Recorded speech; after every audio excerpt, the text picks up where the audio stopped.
41 महीने पहले मेरे को भी इस बिजनेस में किसी ने एक शहर से फोन किया था। कितने लोग जानना चाहते हैं मेरे को इसमें फंसाया कैसे गया? बहुत सारे लोग जानना चाहते हैं, लेकिन एक बात बता दूं, इस बिजनेस में फंसने का पहले दर्द बता दे। इस बिजनेस में फंसने का दर्द बता दूं, क्योंकि एक बात बताऊं, लोग आपको फंसाने के लिए लाए हैं, लेकिन हम इटावा से यहां तक आपको बचाने के लिए आए। किसी भी कीमत पर आपको फंसने नहीं देंगे, क्योंकि इस बिजनेस में फंसने का दर्द क्या होता है ये मेरे से ज्यादा कोई नहीं जानता। आप भी जानना चाहते हो? बता दूं? देखो, इस बिजनेस में फंसने का पहला दर्द आज से 41 महीने पहले मैं अपने घर में 11.5 महीने घर और कॉलेज के बीच में रहता था। कॉलेज और घर 11.5 महीने बीत जाते थे साल के, और 10-15 दिन के लिए घर से कहीं बाहर जाने का मौका मिलता है। लेकिन इस बिजनेस में फंसने के बाद पहला दर्द है, आज 11.5 महीने से घर नहीं जा पाया हूं। इस बिजनेस में फंसने का पहला दर्द है। दूसरा भी बता दे क्या जी? इस बिजनेस में फंसने का दूसरा भी दर्द है। आज से 41 महीने पहले जिन शहरों के नाम किताबों में पढ़े थे, जिन शहरों के नाम लोगों के मुंह से सुने थे, जिन सुना करते थे गोवा बहुत अच्छा स्टेट है, सुनते थे दार्जिलिंग भी देखना चाहिए, सुनते थे जयपुर भी जाने लायक है, लेकिन आज दूसरा दर्द है। इन सारे शहरों में जाने का मौका मिला, इन सारे शहरों में घूमने का मौका मिला, ये दूसरा दर्द है। इस बिजनेस में फंसने का एक और दर्द है। बता दे क्या जी? आज से 41 महीने पहले मेरे डैडी मेरे को पर मंथ 5,000 रुपए देते थे पॉकेट खर्चा के लिए।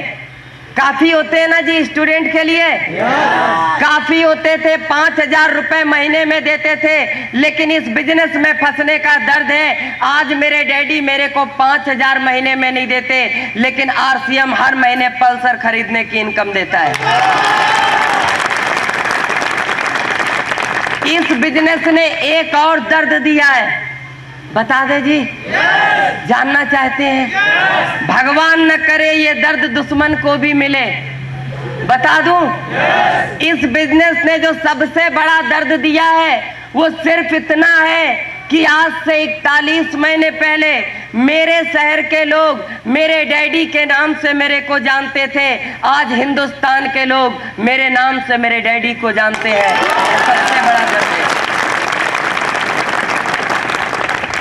इतने सारे दर्द देता है आरसीएम, करना चाहिए जी? नहीं करना चाहिए। अभी तो शुरुआत है, आगे आगे बताएंगे तो बहुत सारे लोगों के हार्ट अटैक हो जाएंगे। सुनना चाहेंगे जी? बहुत सारे। लेकिन एक बात बताएं, सबसे पहले ये बता दें हमको किसने फंसाया था, कैसे फंसाया? क्योंकि देखो, हर किसी को इस बिजनेस में फंसाया गया है, कोई भी अपनी मर्जी से नहीं आया।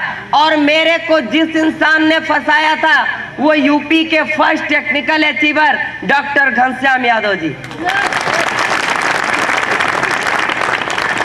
फ्रेंड्स, आज से 41 महीने पहले एक इंसान मेरे को फोन करता है और बोलता है, एक बात बता, क्या तू रायबरेली आ सकता है?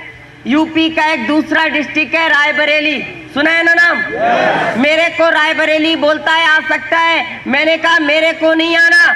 बोला नहीं आएगा तो मजा आ जाएगा। मैंने कहा मेरे को कोई भी मजा नहीं लेना। बोला बिजनेस के बारे में बताएंगे। मैंने कहा मेरे डैडी का इतना बड़ा बिजनेस है, उसको ही हम करना चाहेंगे तो करेंगे, बाकी कुछ नहीं करना है। लेकिन वो मेरे को इतना ज्यादा प्रेशर डालते हैं कि मैं अपने शहर इटावा से 350 किलोमीटर दूर रायबरेली जाता हूँ। और जब मैं रायबरेली जाता हूँ, रात को 8:30 बजे उनके घर में पहुंचा, 9:30 बजे दो लोग मेरे को मिलके प्लान दिखाते हैं, रात को 9:30 बजे से लेके 11:30 बजे तक। कितने घंटे जी? 2 घंटे। और 2 घंटे प्लान दिखाने के बाद बोलते हैं, क्यों जी समझ में आया? मैंने कहा हाँ जी सब कुछ समझ में आ गया। सिर्फ एक ही खतरा था, मैंने सोचा अगर ना कर दिया तो 2 घंटे और चाटेंगे। तुरंत बोला, सब कुछ समझ में आ गया। अभी इधर भी पूछेंगे समझ में आया जी, सारे बोलेंगे सब कुछ आ गया, कुछ समझाने की जरूरत नहीं। सही है ना? मैंने भी तुरंत बोला सब कुछ समझ में आ गया। सुबह होती है, बोलते चलो आपको पिकअप सेंटर लेकर चलते हैं। दोनों लोग मेरे को पिकअप सेंटर पर ले जाते हैं और जब पिकअप सेंटर पर जाता हूं तो पिकअप सेंटर के गेट पे जैसे ही पहुंचा, पिकअप सेंटर को देख के हालत खराब हो गई। इतनी जर्जर अवस्था में पिकअप सेंटर, उससे अच्छी पान की दुकान होती है जी। मेरे को दिमाग में एक ही बात आई, रात को तो बड़ी बड़ी हाँक रहा था, इतनी बड़ी कंपनी है, इतना बड़ा टर्नओवर है, ये है वो है, अरे जिसके पिकअप सेंटर का ये हाल है उस कंपनी का क्या हाल हो। लेकिन साहब 2 लोगों के बीच में फंसे थे ना। अंदर जाते हैं, बोरे में से किट निकालता है। किससे निकालता है जी? बोरे में से धूल झाड़ता है, मेरे को देता है, बोलता है इसमें 3 पैंट का कपड़ा है, 3 शर्ट का कपड़ा है, 1 गरम सूट का कपड़ा है और तेरे को 2990 देना है। कितना देना है जी? ये भी नहीं पूछता पॉकेट में है कि नहीं है, बस देना है। मेरे को 100% लग रहा था 350 किलोमीटर दूर बुला के ठगा है, नटवर लाल का भी चाचा है। लेकिन मैंने उसको 2990 दिया। उस बैग को लेकर अपने घर पे आया, अलमारी में बंद करके रख दिया। सिर्फ एक ही बात सोची, अगर डैडी ने देख लिया तो बोलेंगे तुम फालतू के बहुत खर्चे करते हो। बात समझ में आ रही है जी? 100% आ रही है? चाटूंगा नहीं, अगर नहीं आ रही है तो बोल दो। आ रही है ना जी? मैंने उसको अलमारी में रख दिया और मैं 9 महीने गुजर जाते हैं। 9 महीने मैं भूल गया कि मैं किसी आरसीएम को जानता हूं। मैंने आरसीएम का कपड़ा लिया है, मैंने आरसीएम का कपड़ा कोई लिया है, किसी को पैसे भी दिए हैं। लेकिन 9 महीने बाद उसी इंसान का फिर फोन आता है। बात समझ में आ रही है ना? क्योंकि एक बात कहते हैं, बुरे दिनों को जितनी जल्दी भुला दो उतना ही अच्छा।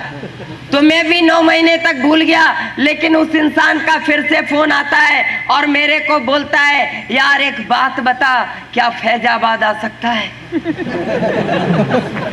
मैं बोला क्यों? पहले आया था तो आरसीएम में फंसाया था, अब किस में फंसाना है?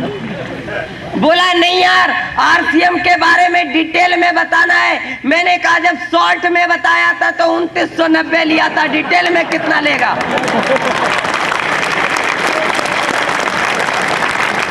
बात को समझने की कोशिश करना। मैंने कहा डिटेल में कितना लेगा?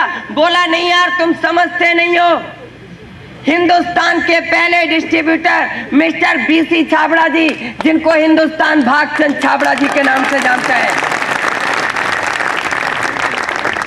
भागचंद छाबड़ा जी आ रहे हैं और मैं चाहता हूं, उन्होंने लोगों की तकदीरें बदल दी हैं। मैं चाहता हूं तुम उनके प्रोग्राम को देखो। मैंने कहा एक बात बता, एक इंसान दूसरे इंसान की तकदीर बदल ही नहीं सकता। अगर ऐसा होता तो एक डॉक्टर का बेटा कैंसर से नहीं मरता, एक पुलिस वाले का बेटा अपराधी नहीं बनता, एक डीएम का बेटा चपरासी नहीं बनता और एक प्रिंसिपल का बेटा अनपढ़ नहीं रहता। एक इंसान दूसरे इंसान की तकदीर नहीं बदल सकता। उसने मेरे को एक बात बोली थी कि ये सच है, एक इंसान दूसरे इंसान की तकदीर नहीं बदल सकता, लेकिन ये भी सच है एक इंसान दूसरे इंसान को तकदीर बदलने की तदबीर जरूर बता सकता है। मैं बोला मेरे पास पैसे नहीं है। बोला पिछली बार जितना खर्चा हुआ था वो भी दे दूंगा, इस बार भी आने जाने का सारा पैसा दे दूंगा, जितना भी खर्चा होगा सब दे दूंगा, बस तेरे को आना है। मैं उसके शहर फैजाबाद में पहुंचता हूं और जब उस प्रोग्राम हॉल के गेट पे पहुंचता हूं तो साहब एक इंसान खड़ा रहता है। इधर भी खड़ा होगा ना जी, उधर भी खड़ा रहता है और एक टिकट हाथ में देता है और बोलता है 50 का नोट निकालो।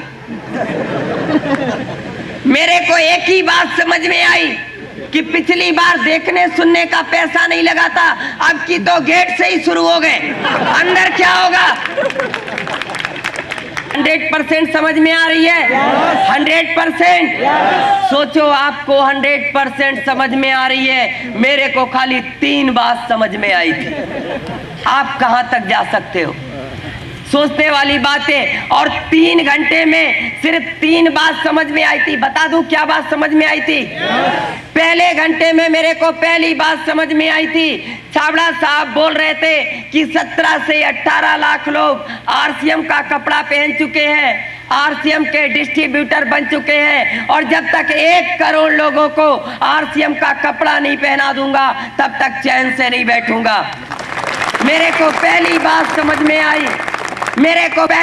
समझ में आई, 18 लाख लोगों को फंसा चुके हैं, 1 करोड़ को फंसाने की तैयारी है।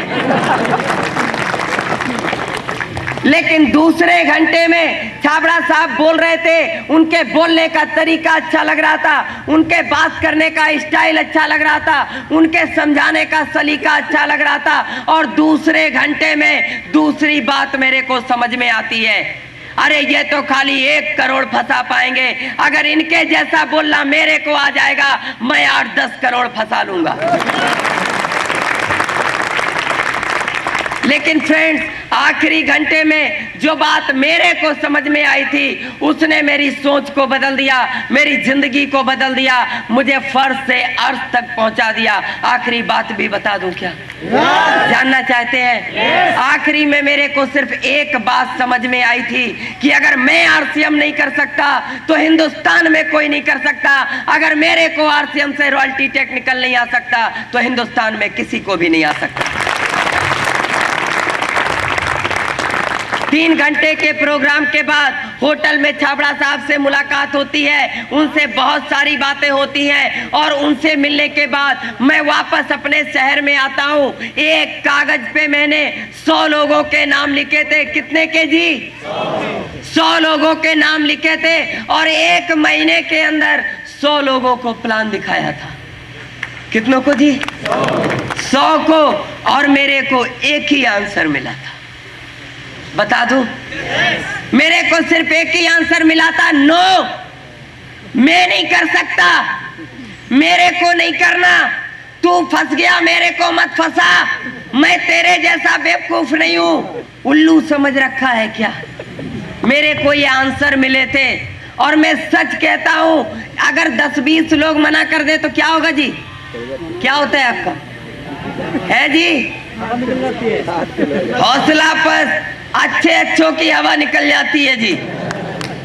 100 लोगों ने मना कर दिया, मेरी भी सारी की सारी निकल गई। मैंने तुरंत अपने अपलाइन को फोन किया, मैंने कहा सर एक बात बताओ, पूरे इटावा डिस्ट्रिक्ट में एक मई बेवकूफ मिला था फंसाने के लिए। बोले क्यों, क्या हुआ? मैंने कहा दूसरा कोई फंसता ही नहीं है। बोले अरे बात तो बताओ क्या हुआ? मैंने कहा ये पूछो क्या नहीं हुआ। जो लोगों ने कभी नहीं कहा था वो आरसीएम में आने के बाद कहा। बात समझ में आ रही है ना? बोले नहीं यार डिटेल में बताओ। मैंने उनको डिटेल में सारी बात बताई, और मैं आज भी थैंक्स बोलता हूं उस great upline mister Ghanshyam Yadav ji का, जिन्होंने मेरे को, उन्होंने मोबाइल पे मेरे को एक स्टोरी सुनाई थी, और मोबाइल पे जो मेरे को स्टोरी सुनाई थी, मैं सच कहता हूँ उस स्टोरी ने मेरे अंदर जो उत्साह भरा था, जो ताकत भरी थी, उस स्टोरी को आज भी जब कभी मैं निराश हो जाता हूँ, जब कभी मैं हताश हो जाता हूँ, उस स्टोरी को एक बार याद कर लेता हूँ, और मैं सच कहता हूँ उसके बाद जब खंबा भी सामने आ जाता है तो उसको भी आरसीएम समझ में आ जाता है। सुना दूं स्टोरी? जानना चाहेंगे? मेरे को सर ने एक स्टोरी सुनाई थी कि एक मूर्तिकार था, उसको एक छोटी सी मूर्ति बनाने के लिए छोटे से पत्थर के टुकड़े की जरूरत थी।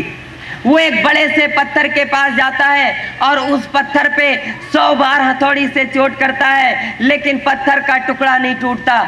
वो हताश हो जाता है, निराश होकर घर वापस चला आता है। एक दूसरा शिल्पकार उसी पत्थर के पास जाता है, और जैसे ही हथौड़ी से चोट करता है, पत्थर का टुकड़ा टूटकर बाहर आ जाता है।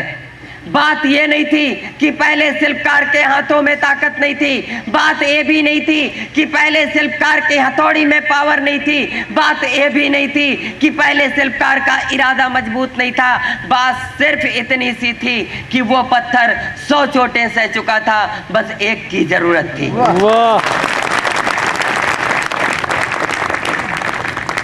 मेरे को सर स्टोरी सुनाते हैं। मैंने तुरंत अपने एक दोस्त को फोन किया, मैंने कहा यार एक बात बता, मेरे को तेरे से मिलना है। बोला टाइम नहीं है।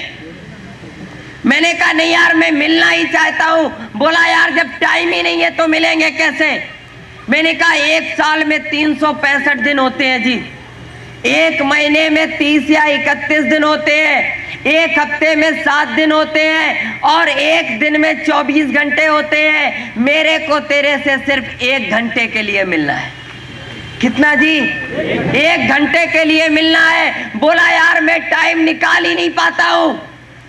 मैंने कहा मैंने रतन टाटा का इंटरव्यू पढ़ा था, उनके इंटरव्यू में एक बात थी, उन्होंने कहा था कि महीने में 2-4 दिन का टाइम मैं भी निकाल सकता हूँ, महीने में 2-4 दिन के टाइम मेरे पास भी होता है, मैं भी कुछ नया कुछ रचनात्मक काम कर सकता हूँ। अरे सोचने वाली बात है, इस देश के उद्योगपति के पास महीने में 2-4 दिन का टाइम हो सकता है, लेकिन इस देश के रोडपति के पास 1 घंटे का टाइम नहीं है। बात को समझने की कोशिश करना। बोला ठीक है मैं तेरे से 1 घंटे के लिए मिल सकता हूं। एक बात बता, रात को 10 बजे मेरे घर आ सकता है क्या?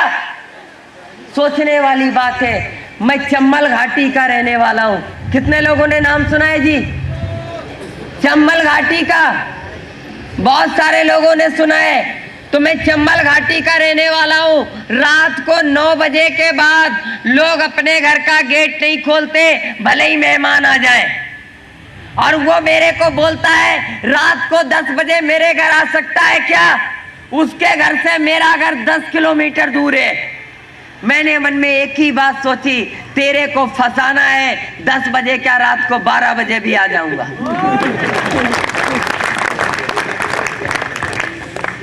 रात के 10 बजे मैं उसके घर पे जाता हूँ। उसकी पूरी फैमिली को बिठा के मैंने आरसीएम का प्लान दिखाया, प्रोडक्ट को बताया, प्रोडक्ट को दिखाया, जो भी मेरे को आता था उतना मैंने उसको बताया। और सब कुछ जानने के बाद मेरे से बोलता है यार वो सब तो ठीक है, लोगों के पास रॉयल्टी आ गई होगी, लोगों के पास टेक्निकल भी आ गया होगा, लेकिन एक बात बता, अगर कंपनी भाग गई तो? बात समझ में आ रही है जी? कितने लोगों को समझ में नहीं आ रही है? सारे लोगों को आ रही है जी। बोला अगर कंपनी भाग गई तो? मैंने कहा यार नहीं भागेगी। बोला नहीं मान ले भाग गई तो? मैंने कहा क्यों मान ले? बोला बस यूं ही मान ले, यूं ही मान ले भाग गई तो। मैंने कहा एक बात बता, आप एक शोरूम में जाते हो, एक शर्ट पसंद आती है, कीमत 500 होती है, आप 500 रुपए देते हो, शर्ट को लेकर शोरूम से बाहर आ जाते हो। शोरूम वाला अपने शोरूम में ताला डाल देता है, बोलता है आज के बाद अपना शोरूम कभी नहीं खोलूंगा, आज के बाद अपना शोरूम कभी नहीं खोलूंगा। आपका कुछ जाता है क्या? कुछ जाएगा? देखो यस या नो बोलते रहो। अगर देखो एक मैं आपको बात बताऊं कि बहुत सारे लोग क्या करते हैं, मुंडी ऐसे हिला रहे हैं, समझ में आ रही है यस। बहुत सारे लोग ऐसे ऐसे कर रहे हैं, समझ में आ रही है नो। बहुत सारे लोग पता ही नहीं चल रहा है यस है कि नो है। यार बीच वाले का उपयोग ऊपर वाला नहीं ढूंढ पाया, हम आप क्या ढूंढेंगे? और 5 किलो का मत हिलाओ यार, 2 ग्राम का हिलाने से काम चल सकता है। 2 ग्राम की है ना मुंह में, है कि नहीं है? तो उसको हिलाते रहो। नहीं तो मान लो आप भी चलो 5 किलो का हिलाओ, हम भी हिलाएं, दोनों लोग हिलाते हैं, देखे मजा आता है कि नहीं? हिलाओ हिलाओ, आएगा जी? अभी सोच रहे होगे कि हम क्यों हिलाएं, 30 देकर अंदर आए, ठीक है ना? हम भी 30 देकर अंदर आए, और आप ज्यादा से ज्यादा 200 किलोमीटर से आए हो, हम 1200 किलोमीटर से आए, ठीक है ना जी? तो जितना हम हिलाएंगे उतना आप भी हिलाएंगे। 5 किलो का नहीं, 2 ग्राम का। समझ में आ रही है ना बात? नहीं जाता है। एक बात बताओ, कितने लोग यहाँ पर है जो बचपन से कपड़े पहन रहे हैं? हाथ उठाएंगे जी। कोई बचपन से पहन रहा है तो हाथ नहीं उठाने का। बचपन से पहन रहे हैं ना जी सारे लोग? कोई बचपन में पहनना तो नहीं शुरू किया? सारे लोग बचपन से कपड़े पहन रहे हैं। एक बात ईमानदारी से बताओ, एक बात बताएंगे, थोड़ा खड़े होंगे भैया, आप बहुत खूबसूरत लग रहे हैं। एक बात बताओ, ये कपड़ा सिलवाने के लिए जमीन बेची थी? नहीं बेची? पक्का है? याद है ना? पक्का है? बैठ जाओ सर।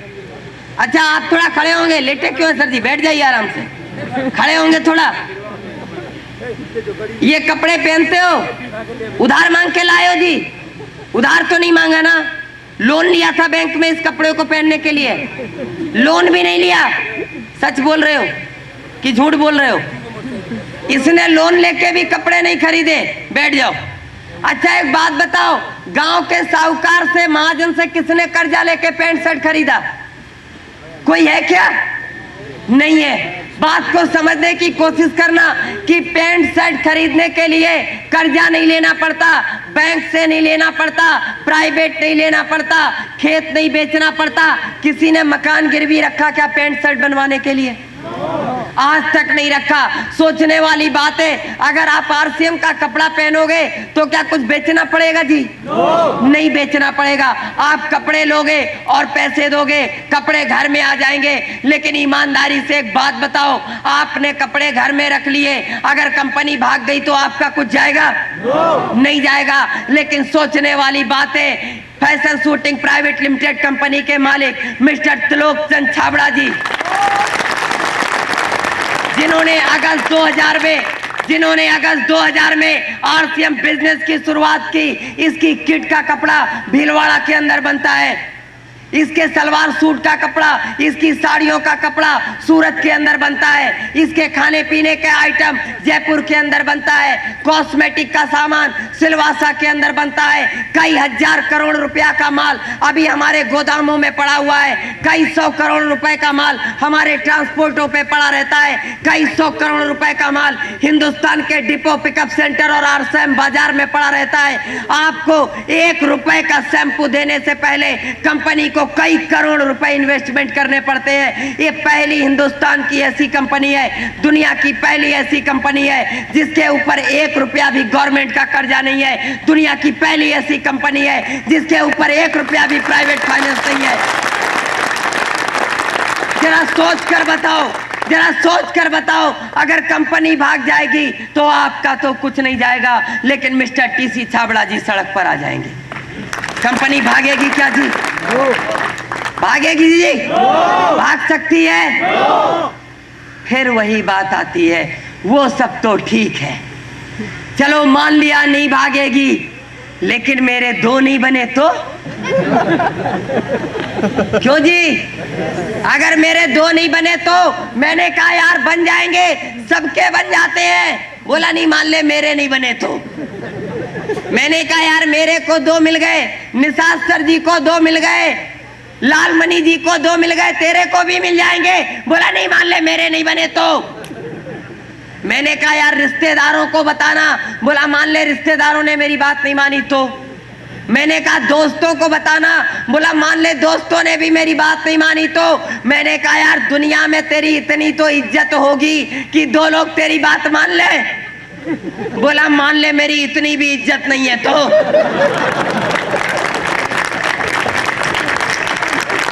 मैं बोला तो एक काम कर, जब तेरी इतनी भी इज्जत नहीं है तो चुल्लू पर पानी में डूब के मर जा।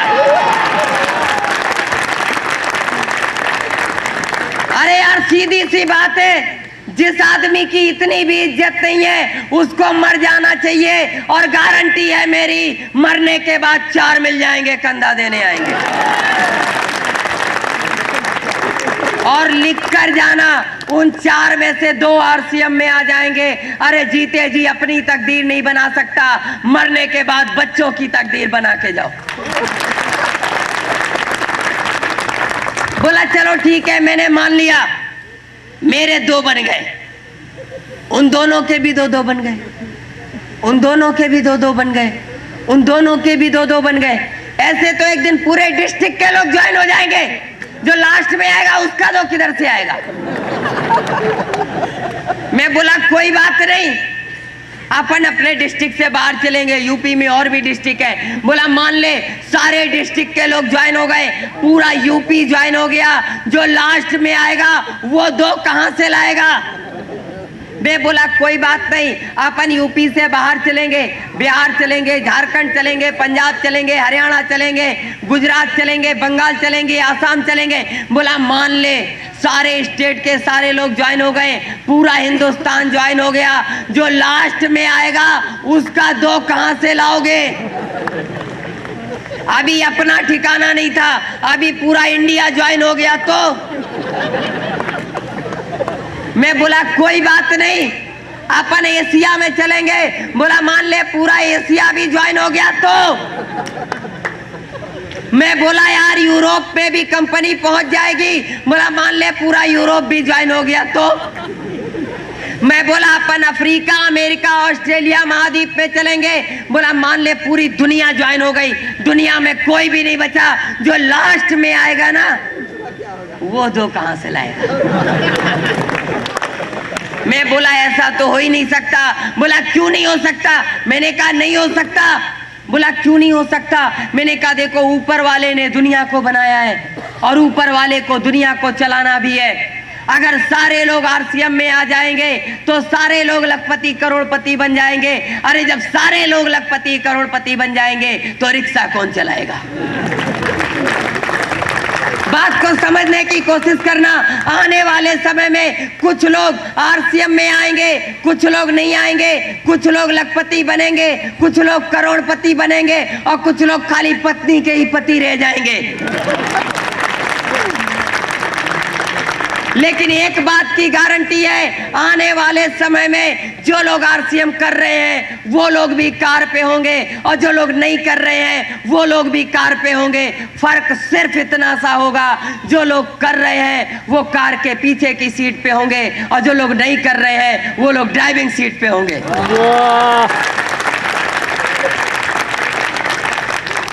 बात समझ में आ रही है? अगर नहीं समझ में आ रही है तो समझने की जरूरत भी नहीं है। आरसीएम नहीं चलेगा। मैंने कहा अब क्यों नहीं चलेगा जी? बोला मान ले लोगों ने हेयर ऑयल लगाना बंद कर दिया तो मैं बोला कोई बात नहीं, लोग क्रीम पाउडर लगाएंगे तो आरसीएम चलेगा। बोला मान ले लोगों ने क्रीम पाउडर लगाना भी बंद कर दिया तो मैंने कहा कोई बात नहीं, लोग नमक मिर्च भुजिया बिस्कुट खाएंगे तो आरसीएम चलेगा। बोला मान ले लोगों ने फल फ्रूट खा के जिंदा रहना शुरू कर दिया तो मैं बोला कोई बात नहीं, लोग नहाएंगे धोएंगे तो आरसीएम चलेगा। बोला मान ले लोगों ने नहाना धोना भी छोड़ दिया तो देखो ये जो तो होती है ना बड़ी खतरनाक होती है। जब जिंदगी में तो आ जाती है तो वो नहीं आती जिसका वो सपना देखते हो। जिंदगी में दो में से एक ही चीज साथ में रहेगी, या तो रहेगा या वो रहेगा। बात समझ में आ रही है? दो को रखना है कि वो को और जेब में है कौन? तो वो मैंने कहा कोई बात नहीं, लोग नहाएंगे धोएंगे तो आरसीएम चलेगा। बोला मान ले लोगों ने नहाना भी छोड़ दिया तो मैंने कहा यार मोबाइल पे बातचीत कर सकते हो तो आरसीएम चलेगी। बोला मान ले लोगों ने बातचीत भी बंद कर दी। मैंने कहा लोग कपड़े धुलेंगे तो आरसीएम चलेगा। बोला तू कपड़े धोने की बात करता है, अगर लोगों ने पहन नहीं छोड़ दिए तो मैंने कहा बिल्कुल सही कह रहे हो, अगर लोगों ने कपड़े पहनने छोड़ दिए तो आरसीएम बिल्कुल नहीं चलेगा, क्योंकि आरसीएम बिजनेस सभ्य समाज के लिए है, सभ्य इंसान के लिए है, उस इंसान के लिए है जो कपड़े पहनता है। और दुनिया के अंदर दो लोगों को कपड़े की जरूरत नहीं होती। दो लोग कपड़े नहीं पहनते, वो या तो जानवर होता है या पागल होता है। और जानवरों के लिए आरसीएम नहीं है और पागलों के लिए आरसीएम नहीं है। सिर्फ इतना बता दो, सिर्फ इतना बता दे, सिर्फ इतना बता दो, इन दो में से तुम किस कैटेगरी में आते हो? बात समझ में आ रही है जी? दो लोगों के लिए आरसीएम नहीं है, या तो वो 1000 प्रॉब्लम है और तू मरा नहीं जिंदा है। 1000 प्रॉब्लम है और उसके बाद भी तो जिंदा है, तो एक काम और कर, एक और प्रॉब्लम ले ले, आरसीएम 1001 हो जाएगी। अरे जब 1000 में नहीं मरा तो 1001 प्रॉब्लम में भी नहीं मरेगा, मेरी गारंटी है। मरेगा क्या जी? अरे जो 100 किलो के बोझ से नहीं मरा, 2 ग्राम और लाद दोगे तो क्या मर जाएगा? नहीं मरेगा। लेकिन इस बात की गारंटी है कि अगर आरसीएम नाम की एक और प्रॉब्लम ले लोगे तो 5 साल अगर 1001 प्रॉब्लम के साथ जी लोगे तो इस बात की गारंटी है 1000 प्रॉब्लम खत्म हो जाएगी, खाली एक प्रॉब्लम रह जाएगी, आरसीएम आरसीएम आरसीएम। कहूंगा आरसीएम का साबुन ले लो, सर्फ ले लो, शर्म आती है, मैं नहीं कर सकता। क्यों जी? आती है ना। एक बात ईमानदारी से बताओ, यहाँ पर कितने लोग ऐसे हैं जिनके पास अमिताभ बच्चन से ज्यादा पैसा है? हाथ उठाएंगे जी? कोई है क्या? अमिताभ बच्चन से ज्यादा किसी के पास पैसा है? यस या नो? नहीं है। अमिताभ बच्चन से ज्यादा पैसा नहीं है। ईमानदारी से बताओ, अमिताभ बच्चन से ज्यादा नाम है क्या? अमिताभ बच्चन से ज्यादा नाम भी नहीं है। ईमानदारी से बताओ, अमिताभ बच्चन जैसा किसी का बेटा है क्या? अमिताभ बच्चन जैसी बहू है क्या? नहीं है। अरे कुछ लोग बोल नहीं रहे, लगता बाकी लोगों की है। यस या नो? नहीं तो हम भी चुप। यस या नो बोलते रहेंगे। अमिताभ बच्चन जैसी बीवी है क्या? नहीं है। अमिताभ बच्चन सुपरस्टार है, यहाँ पर कोई है क्या? नहीं है। सोचने वाली बात है। अमिताभ बच्चन के पास सब कुछ आपसे ज्यादा है और अमिताभ बच्चन टीवी में आता है और क्या बोलता है जी? हाजमोला खाओ। अमिताभ बच्चन टीवी में आकर बोलता है च्यवनप्राश खाओ, तंदुरुस्ती बढ़ाओ। उसको टीवी में बोलने में शर्म नहीं आती है। वो टीवी पे आके बोलता है च्यवनप्राश खाओ, तंदुरुस्ती बढ़ाओ। आप बीबी से नहीं बोल सकते आरसीएम की चाय पिलाओ।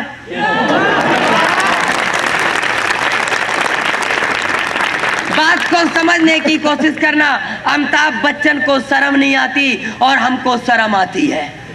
उसके पास शर्म नहीं आती, इसीलिए उसके पास पैसा आता है, और हमको शर्म आती है, इसीलिए हमको हमारे पास नहीं आता है।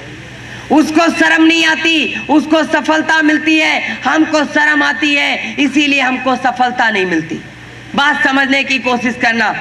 अभी देखो, लोग बोलने का पैसा लेते हैं, वो ऐड करते हैं, पैसा ले जाते, और हमको ऐड करने में शर्म आती है। बात को समझने की कोशिश करना। एक खूबसूरत सी लड़की टीवी पे आती है। अभी मैं एक बार टीवी देख रहा था, वैसे मैं बहुत कम टीवी देखता हूँ, अब ये तो मेरे को नहीं पता, मैं उसमें ऐड देख रहा था, क्योंकि ये तो टीवी में आजकल पता ही नहीं चलता है कि पिक्चर के बीच में ऐड आता है कि ऐड के बीच में पिक्चर आती है। ये तो पता नहीं चलता है ना जी। तो मैं ऐड देख रहा था, एक खूबसूरत सी लड़की आती है टीवी पे, एक खूबसूरत सी लड़की आती है, उसका ज्यादा नाम तो नहीं पता है, लेकिन वो बोलती है मेरी खूबसूरत त्वचा का राज साबुन है। अब साबुन का नाम नहीं ले सकते ना, उस साबुन वाले मेरे को पैसा नहीं देते, जो ऐड करने का देते हैं उन्हीं का नाम लेते हैं जी। बोलती है मेरी सुंदरता का राज साबुन है जी। एक बात बताओ, थोड़ा आप खड़े होंगे जी, सफेद टोपी लगाए हैं, साबुन लगाते हैं जी? लगाते हैं। कितने साल से लगा रहे हैं जी? 8 साल से लगा रहे हैं। 8 साल से ये साबुन लगा रहे हैं जी। एक बात ईमानदारी से बताओ, उस लड़की की खूबसूरत त्वचा हो गई, आपकी क्यों नहीं हुई जी? क्या साबुन कंपनी वाले से आपकी दुश्मनी है क्या? कोई खानदानी अदावत है जी? है जी? उसकी हो गई, आपकी क्यों नहीं हुई जी? बैठिए सर जी, हम बताते हैं। बात को समझने की कोशिश करना, क्योंकि ये जब साबुन लेने जाते हैं तो इनकी जेब से 14 रुपया जाता है और उसकी जेब में 14 करोड़ पहुंचता है। ये काले हो जाते हैं और लाल हो जाते हैं। और मैं उनको ग्रेट बोलता हूं क्योंकि मैंने उनसे बहुत कुछ सीखा है। बात को समझने की कोशिश करना। मेरा एक दोस्त है, मैं जब भी उसको फोन करता हूँ बोलता हूँ और यार कैसे हो, क्या चल रहा है, तो बोलता है बस कट रही है। क्या बोलता है जी? कट रही है। जब भी उसको फोन किया बोला कट रही है। मैंने अभी उसको फोन किया था दीपावली पे, मैंने बोला और यार क्या है, रात को 11 बजे, तो बोला कट रही है। मैंने कहा क्या कट रही है, रात को 11 बजे सब्जी काट रहा है क्या? बोला नहीं बिस्तर पे हूं। मैंने कहा बिस्तर पे क्या काट रहा है? बोला कट रही है। सोचने वाली बात है। बोला जिंदगी कट रही है। सुना है कि 84 लाख योनियों के बाद इंसान का शरीर मिलता है और उसके बाद भी लोग कहते हैं कट रही है। काटने के लिए भेजा है क्या जी? लेकिन कट रही है। एक मेरा और दोस्त है, उसको जब भी फोन करता हूं बोलता गुजर रही है। मैं बोला और क्या हाल चाल है? बोला गुजर रही है। नए साल पे उसको फोन किया, बोला हैप्पी न्यू ईयर, और क्या हाल चाल है? बोला गुजर रही है। 15 साल का, मैं 15 साल पुरानी दोस्ती है उससे, बचपन का दोस्त है। बोलता है गुजर रही है। मैंने कहा पिछले 15 साल से कह रहे हो गुजर रही है गुजर रही है, गुजर क्यों नहीं जाते? 15 साल से गुजर ही नहीं पाए। साइनाइड खा लो 2 मिनट में गुजर जाओ। बात को समझना। लोगों की गुजर रही है, कट रही है, गुजार रहे हैं। इकट्ठे गुजर जाओ ना यार, घिसट घिसट क्यों को गुजर रही है। और फिर भी लोग कहते हैं क्या आरसीएम करना जरूरी है? जरूरी है जी? नहीं, मजबूरी है।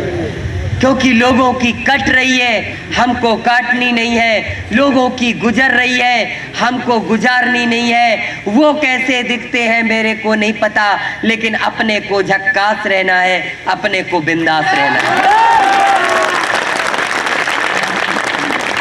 ट्रांसपोर्ट कंपनी के मालिक हावड़ा में रहते थे। हावड़ा में हम सारे लोग पैदा हुए। वो बहुत बड़े बिजनेसमैन है। मेरी मदर फाइनेंसर है। हम लोग अभी आज की तारीख में इटावा में भी मेरा घर है। मेरे दादाजी रॉयल फैमिली से थे और हम लोगों ने जिंदगी में, जब मैं दुनिया के अंदर आया था तो मैं ऐसा ही आया था जैसा आपको दिखता हूँ। बात समझ में आ रही है जी? और क्योंकि मैं इस देश से बाहर भी रहा हूँ, मेरी आधी से ज्यादा जिंदगी हिंदुस्तान के बाहर गुजरी है। मैंने हिंदुस्तान में आकर हिंदी को भी सीखा है। मैं बहुत अच्छी तरीके से हिंदी बोलना लगभग 2 साल से जानता हूँ। मैं टूटी फूटी बोलता हूँ, बहुत सारे शब्द मैं हिंदी के नहीं बोल पाता हूँ। अगर आपको दिक्कत होगी मेरी बात को समझने में तो आप बता देंगे, ठीक है ना जी? वैसे सारी चीजें समझ में आ रही होंगी, क्यों लालमणि जी? कोई दिक्कत तो नहीं हो रही होगी जी सर? तो हम लोग थोड़ी सी बात करते हैं कि लोग जिंदगी के साथ समझौता करते हैं, लोग जिंदगी के साथ एडजस्टमेंट करते हैं, और लोग जिंदगी के साथ समझौता कैसे करते हैं जानना चाहते हो जी? सारे लोग? कितने लोग जानना चाहते हो जी? सारे लोग जानना चाहते हैं। ओके सर, मैं आपको एक बात बताऊं कि अभी मेरा मानना है कि हिंदुस्तान के अंदर 95% यंग लोग, अगर उनकी एज 18 साल से 25 साल है, 95% लोग अगर उनके पास मोटरसाइकिल है तो सिर्फ 2 ही कारण हैं, या तो उनके पापा ने दी है या उनके पत्नी के पापा ने दी है। गलत बोल दिया क्या जी? सही बोला। देखो राजा पाकर में ऐसा नहीं होता है, हमारे इधर ऐसा होता है। 2 ही कारण है, या तो अपने पापा देते हैं या पत्नी के पापा देते हैं, ठीक है ना जी? और अभी क्या होता है कि जब नई नई मोटरसाइकिल मिलती है, नई नई शादी होती है तो नई नई मोटरसाइकिल मिलती है। अभी लोग जिंदगी के साथ समझौता कैसे करते हैं, थोड़ा सा समझने की कोशिश करना। अभी नई नई मोटरसाइकिल मिली, नई नई शादी होती है, अपन मोटरसाइकिल में आगे बैठते हैं और अपनी लाइफ को पीछे बिठाते हैं। लाइफ मतलब समझते हैं जी? लाइफ मतलब समझ में आ रही है ना जी? लाइफ मतलब जान, मेरी जान। देखो अभी शादी नहीं हुई पर एक्सपीरियंस है। जब नई नई शादी होती है तो सबको जान ही दिखाई देती है, ठीक है ना जी?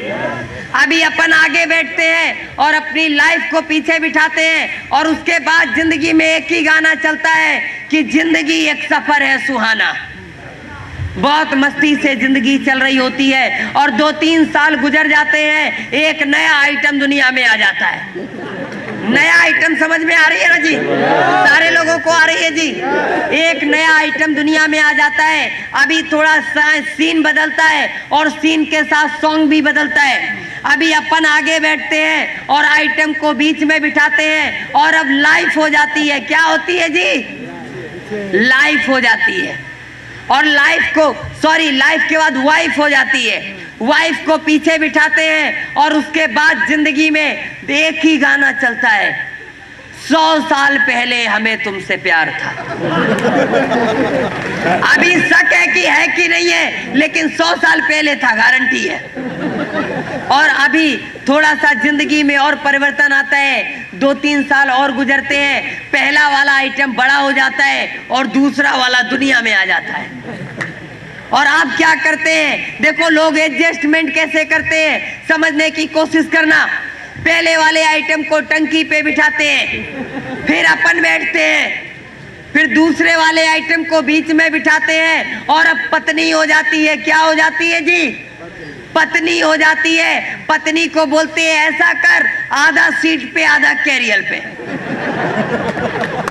एडजस्टमेंट करते हैं लोग और उसके बाद जिंदगी में एक ही गाना चलता है, जाने कहां गए वो दिन। गलत तो नहीं बोल रहा ना जी? बहुत सारे लोगों को सीन याद आ रहा होगा, क्यों जी? लेकिन साहब कुछ समय और गुजरता है, 1-2 साल गुजरते हैं और 1-2 साल बाद क्या होता है कि जो पहला वाला आइटम रहता है वो थोड़ा सा और बड़ा हो जाता है। वो जब थोड़ा सा और बड़ा हो जाते हैं, उसको टंकी पे बिठाते हैं और बोलते हैं बेटा मुंडी टेढ़ा करके बैठ। बात समझ में आ रही है? अपन पीछे बैठ के चलाएंगे, अगर वो मुंडी सीधा रखेगा तो पीछे से आगे दिखेगा नहीं। बोलते हैं बेटा मुंडी टेढ़ा रख के बैठ। फिर अपन बैठते हैं, फिर दूसरे वाले आइटम को बिठाते हैं, फिर फैमिली हो जाती है, उसको बोलते हैं ऐसा कर, आधा सीट पे आधा कैरियर पे, और तीसरे वाले को कस के पकड़ने का। गलत तो नहीं है ना जी?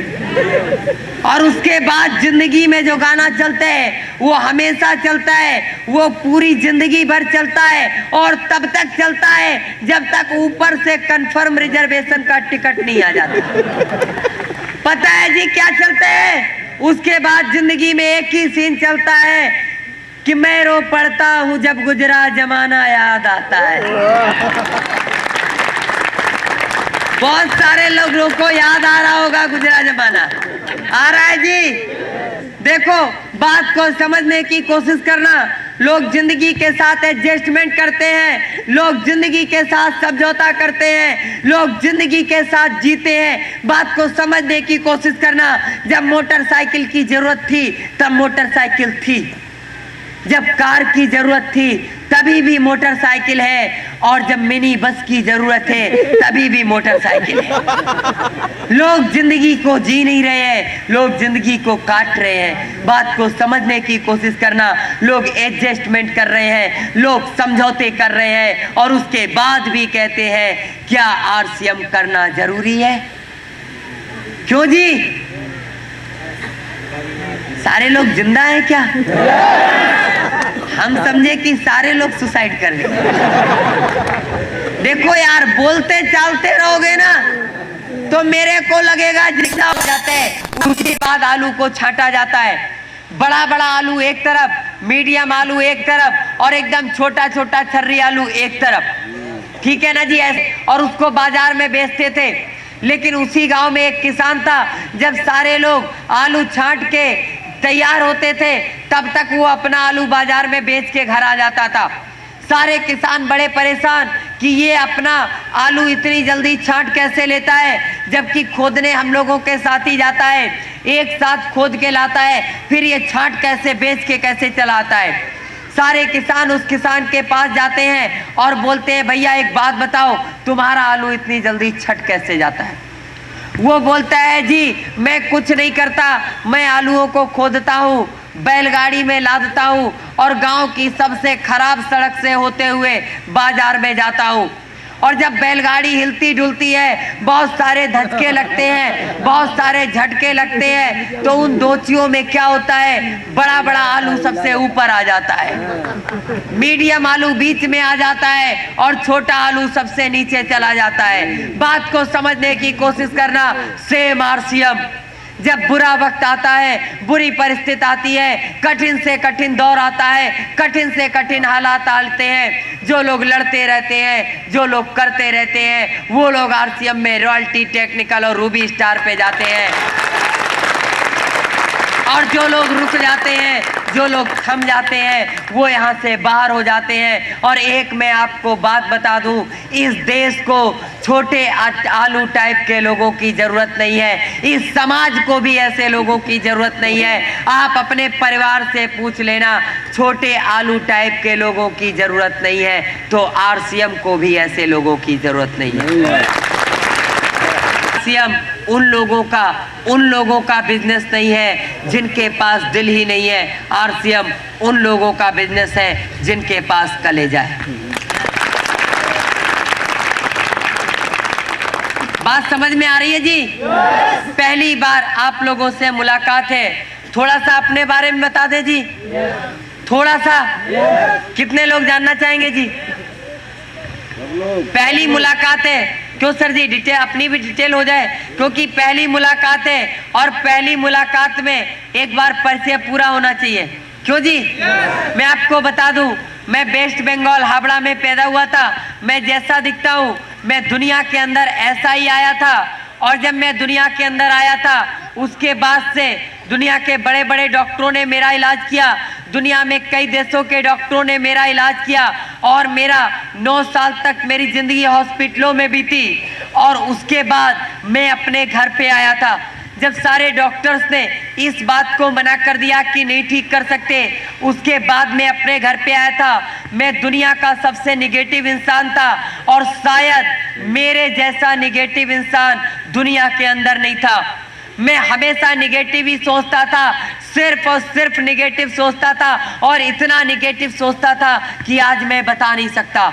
मैं हर चीज को ना बोलता था, मैं हर चीज को ना जानता था, लेकिन मैं थैंक्स बोलता हूँ अपने मम्मी डैडी को, जिन्होंने मेरे को कॉलेज में पढ़ने के लिए भेजा, मेरे दादी बाबा को, जिन्होंने बहुत कोशिश की मेरे को पढ़ाने की, और बहुत सारी कोशिश की। और मैं थैंक्स बोलता हूँ उस टीचर को जिसने मेरे को पेन पकड़ना सिखाया था, और आज ये हाथ कंप्यूटर भी चला सकते हैं। बात को समझने की कोशिश करना। मेरे डैडी से जब मेरे को बोलते थे स्कूल में जाना है, तो मैं बोलता था मैं नहीं पढ़ सकता। काफ़ी कोशिशों के बाद उन्होंने मेरे को सिर्फ एक ही बात बोली थी, कुछ नहीं करना है, आपके टीचर जो कहते हैं सिर्फ वही करते रहो। मैंने कहा मैं नहीं कर सकता। बोले वो वही काम बोलेंगे जो आप कर सकते हो, वो ऐसा कोई भी काम नहीं बोलेंगे जो आप नहीं कर सकते हो। बात को एक मैं आपको और बता दूं बात, कि 9 साल तक जब मैं हॉस्पिटलों में रहता था, मेरे को दुनिया के सिर्फ 3 रिश्तों के बारे में पता था। मेरे को पता था एक डॉक्टर होता है, मेरे को पता था एक नर्स होती है, मेरे को पता था कि डॉक्टर और नर्स से पेशेंट का रिश्ता होता है, और तीसरा रिश्ता मेरे को पता था कि एक दोस्ती होती है। 3 ही रिश्ते मेरे को पता थे, लेकिन घर आने के बाद बहुत बाद मैंने जाना कि मम्मी भी होते हैं, डैडी भी होते हैं, दादाजी भी होते हैं, दादी जी भी होते हैं, और दुनिया के बहुत सारे रिश्ते भी होते हैं। दुनिया में 9 साल बाद मैंने जाना।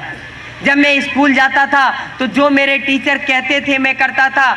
जो मैं आज भी थैंक्स बोलता हूँ कि मैंने सिर्फ फॉलो किया जो वो बोलते चले गए, और मैं पढ़ता चला गया।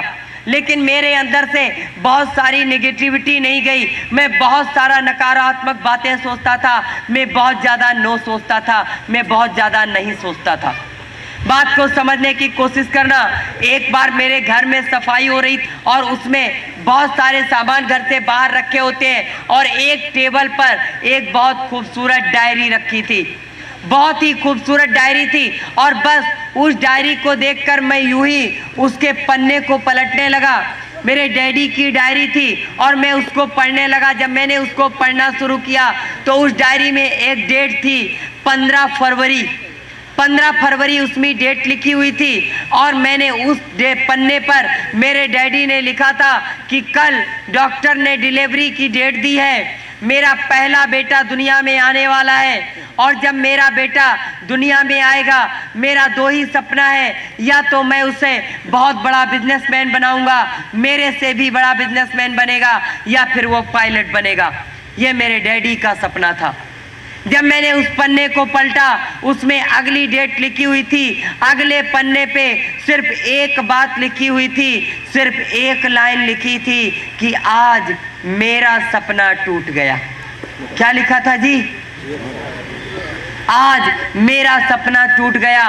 पहली बार जिंदगी को एहसास हुआ कि जब मैं दुनिया में आया था तो मेरे डैडी का सपना टूटा था। जिंदगी में पहली बार जाना कि जब बच्चा पैदा होता है वो रोता है या नहीं रोता ये तो नहीं पता, लेकिन ये बात पता चली कि जब मैं दुनिया में आया था तो मेरे डैडी ने रोया था, मेरे मम्मी ने रोया था, जो लोग मेरे को प्यार करते हैं उन लोगों ने भी रोया होगा। पहली बार जिंदगी में एहसास हुआ था। और मैं सच कहता हूँ, मैंने अपनी दोस्त से बोला कि एक मेरी डैडी ने डायरी में बात लिखी हुई थी, आज मैंने महसूस किया, आज मेरे को लगता है कि मेरे को दुनिया में आना ही नहीं चाहिए था। मैं आज सोच पाया इस बात को। मेरे दोस्त ने मेरे को एक बात बोली थी, यार अगर तुम चाहो तो तुम्हारे डैडी ने उस दिन तुम्हारे लोगों ने रोया था, लेकिन अगर तुम चाहो तो जिंदगी में वो वक्त भी आ सकता है कि दुनिया में तुम्हारे आने पर भी लोग रोए थे, लेकिन तुम्हारे जाने पर भी लोग रोएंगे।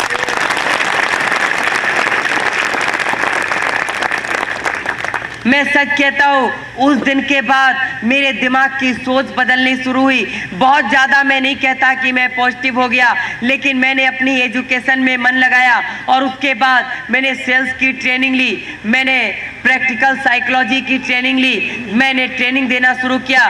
कुछ लोगों के साथ मेरा कांटेक्ट हुआ और मेरे को आरसीएम में किसी ने ज़बरदस्ती ज्वाइन करवाया। मैं पहले भी बोल चुका हूँ। और उसके बाद मैंने आरसीएम में ट्रेनिंग देना शुरू किया, फिर मैंने आरसीएम को करना भी शुरू किया। और मैं सच कहता हूँ, आज मैंने अपने डैडी से एक ही प्रॉमिस किया था कि सफलता की जिन बुलंदियों को छूने को लोग तरसते हैं, सफलता की उन बुलंदियों पर अदमे कदमों के निशान छोड़ जाऊंगा। मानते हैं इस बात को जी?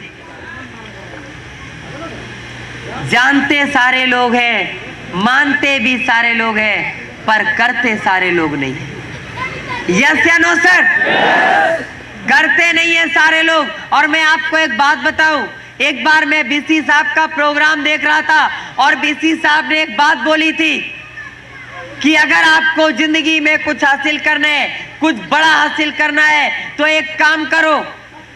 अगर आपको दूध बहुत अच्छा लगता है, आपको खाना खाने के बाद दूध की जरूरत पड़ती है, बिना दूध पिए आप सो नहीं सकते हो, तो आज एक काम करो, आज कसम खा लो, तब तक दूध नहीं पिएंगे जब तक रॉयल्टी नहीं आ जाएगी।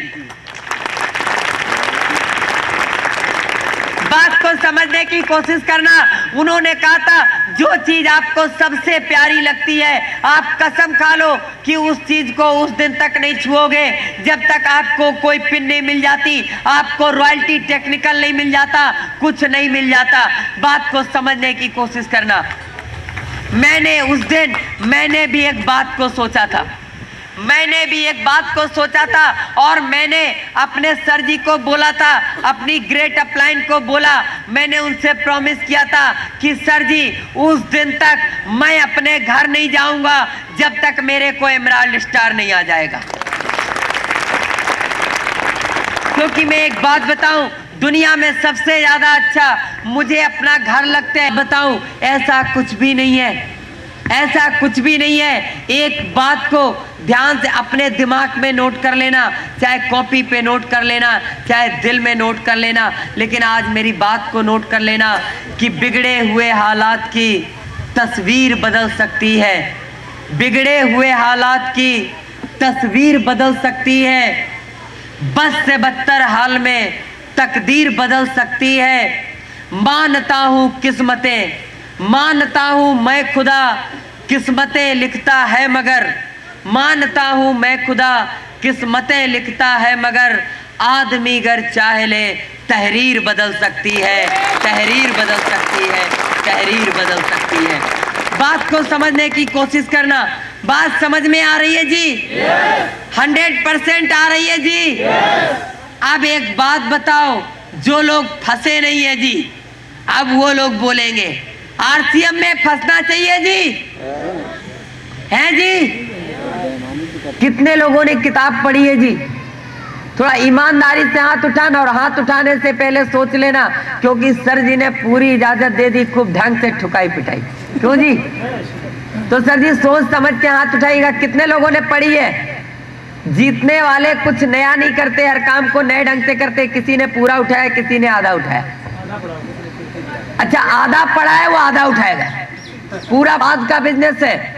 और ये बिजनेस 8-9 साल बाद का बिजनेस है, और 8-9 साल बाद आपको एक आम आदमी को, एक रिक्शा चलाने वाले को भी, एक करोड़पति आदमी को भी ये बिजनेस समझ में आने लगेगा। अभी समझाने के लिए सेमिनार करना पड़ता है, और उसके बाद सेमिनार नहीं करना पड़ेगा। उसके बाद लोगों को समझाने के लिए सेमिनार नहीं करना पड़ेगा। उसके लिए हम लोगों को इतना बड़ा सब आयोजन नहीं करना पड़ेगा, इतनी सारी प्रॉब्लम्स का सामना नहीं करना पड़ेगा। एक बार MM निषाद साहब बोलेंगे कि आपके राजा पाकर में BC छाबड़ा साहब का प्रोग्राम होगा, आपके राजा पाकर में यहाँ पर एक बहुत बड़ी स्क्रीन होगी, और वहां पर आप उनका प्रोग्राम देख सकोगे। गलत तो नहीं बोला सर जी? ये अत्याधुनिक बिजनेस है। आने वाले समय में आप लोग डिस्ट्रीब्यूटर हैं, सिर्फ बात की गंभीरता को समझो। आने वाले समय में, आज जब RCM मोबाइल दे सकता है, आज जब RCM कंप्यूटर दे सकता है, आज जब RCM दुनिया की बड़ी बड़ी कंपनियां RCM से हाथ मिला सकती है, तो क्या वो दिन दूर है जब RCM का खुद का चैनल होगा? दूर है क्या? दूर नहीं है। और एक दिन आप RCM का चैनल लगाओगे, और मुकेश कोठारी साहब का सेमिनार चल रहा होगा बॉम्बे में, और देख कहां पर रहे होगे? घर पर। एक दिन BC छाबड़ा साहब गुवाहाटी में कर रहे होंगे, आप देख कहां रहे होगे? अरे हम आने वाले समय में हर वो बहाना खत्म कर देंगे जिसके कारण कोई भी हिंदुस्तानी पीछे रह जाए। अरे मीटिंग में आने का टाइम नहीं है, कोई दिक्कत नहीं है। संडे को भी टाइम नहीं है घर में आने का, कोई दिक्कत नहीं है। रात को 10 बजे के बाद घर में क्या करते हो जी? है जी? सोते हैं। 10 बजे के बाद मत सोना। 1 घंटे का सेमिनार पर डे आपके टीवी पर आएगा।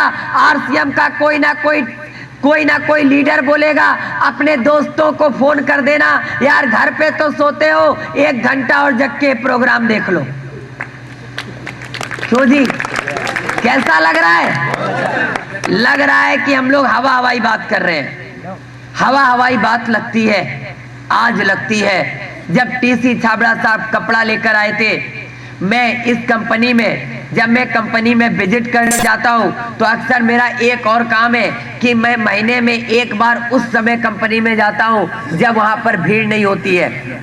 मैंने एक बार TC छाबड़ा जी से मुलाकात की, और TC छाबड़ा जी से बहुत सारी मैं बात किया। तो मैंने सर जी से एक बात पूछी। मैंने कहा, सर जी एक बात बताओ, क्योंकि मैं भी एक नया डिस्ट्रीब्यूटर था। हर एक डिस्ट्रीब्यूटर की एक चाहत होती है कि सर जी अब क्या लॉन्च करने वाले हो? क्यों जी?